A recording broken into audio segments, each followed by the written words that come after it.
उत्तर प्रदेश के पूर्व मंत्री तथा बिहार और मध्य प्रदेश के राज्यपाल रहे लालजी टंडन की आज तीसरी पुण्यतिथि लखनऊ के हजरतगंज क्षेत्र में मनाई गई, जहां राजस्थान के राज्यपाल कलराज मिश्रा भी पहुंचे तथा लालजी टंडन की प्रतिमा पर पुष्प अर्पित किए। साथ ही कलराज मिश्रा ने लालजी टंडन को अपना भाई बताते हुए अपने साथ काम करने का जिक्र किया तथा महामहिम राज्यपाल ने उनके छूटे हुए काम पूरा करने की भी बात कही।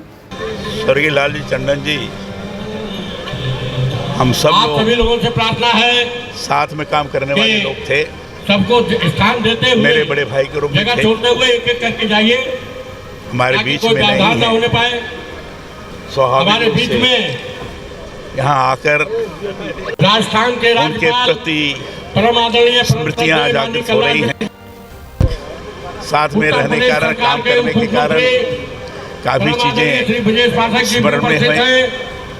आज हमारे बीच में नहीं है, उनके प्रति श्रद्धांजलि अर्पित करता हूँ और परमेश्वर से प्रार्थना करता हूँ कि उनके द्वारा छोड़े हुए कार्य हम सब लोग मिलकर पूर्ण करें। यही परमेश्वर से प्रार्थना है।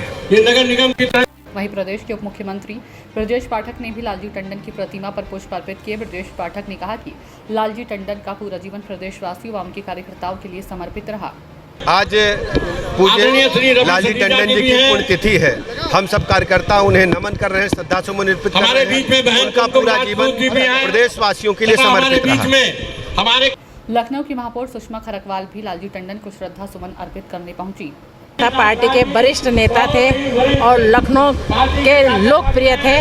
आज उनकी कमी लखनऊ में भी अखरती है और भारतीय जनता पार्टी में भी उनकी कमी की भरपाई नहीं हो पाएगी।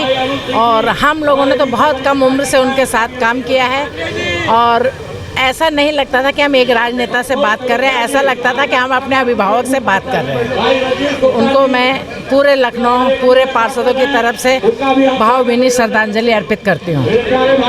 वहीं सूचना इंडिया राज्य संवाददाता मनीष मिश्रा ने लालजी टंडन के पुत्र अमित टंडन से बातचीत की। अमित टंडन ने कहा कि बाबूजी की कमी मेरे साथ साथ पूरे लखनऊ के कार्यकर्ताओं में है। हम बाबूजी के बताए हुए आदर्शों पर ही चलने का प्रयास कर रहे हैं। लालजी टंडन की आज तीसरी पुण्यतिथि थी। यहाँ पर राज्यपाल कलराज मिश्रा जी पहुँचे हैं, उनको श्रद्धांजलि देने के लिए। डिप्टी सीएम आए थे उनको श्रद्धांजलि देने के। उनके पुत्र अमित टंडन हमारे साथ हैं बातचीत करने के लिए। तो अमित जी ये बताइए, एक पिता के तौर पर तो कमी है, राजनीतिक तौर पर बाबूजी की कमी को कैसे देखते हैं आप? ये मुझ पे नहीं, लखनऊ के सारे कार्यकर्ताओं में कमी महसूस होती है।